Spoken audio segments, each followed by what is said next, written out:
हम लोगों के केस का फैसला हो चुका है और हमारे 3 साथियों को मृत्युदंड हुआ। भगत सिंह, सुखदेव और राजगुरु। बाकी हम लोगों को आजीवन कारावास हुआ। खोल दो इनके हाथ।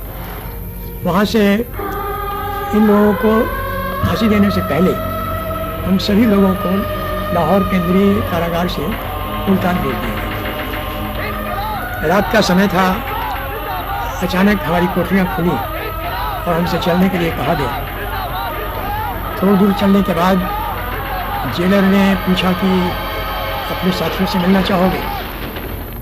हमने उसे धन्यवाद दिया और उसने ले जाकर हमें इन तीनों साथियों के सामने खड़ा कर दिया फांसी की कोठरी में।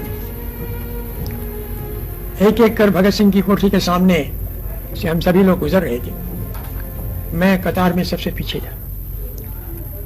जब मेरी बारी आई तो आप हम सभी लोगों की भावनाओं को समझ सकते हैं कि जिन साथियों के साथ इतना आगे बढ़कर काम किया था वो हमेशा के लिए हमसे अलग हो रहे थे। इस विचार से मेरी आंखों में कुछ आंसू आ गए। तो भगत सिंह ने अपनी कोठरी के अंदर से हाथ बढ़ाते हुए मेरा हाथ पकड़ा और कहा कि देखो, भावुक होने का समय अभी नहीं आया है। मैं तो कुछ ही दिनों में सारे झंझटों से छुटकारा पा जाऊंगा, लेकिन तुम लोगों को एक बहुत लंबा सफर पार करना पड़ेगा।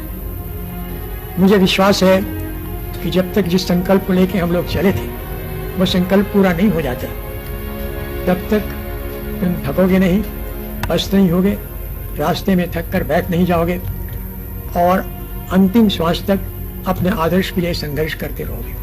कि मेरे राजनीतिक जीवन के करीब 64 साल पूरे हो गए। इस 64 साल में कभी थक कर बैठ जाने का जी न चाहा हो, ये कहना एक गलत होगा।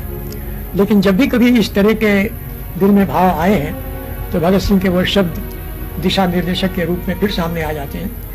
और आज 81 साल की अवस्था में भी मैं उन्हीं शब्दों से प्रेरणा लेकर अपना काम किए जा रहा हूँ।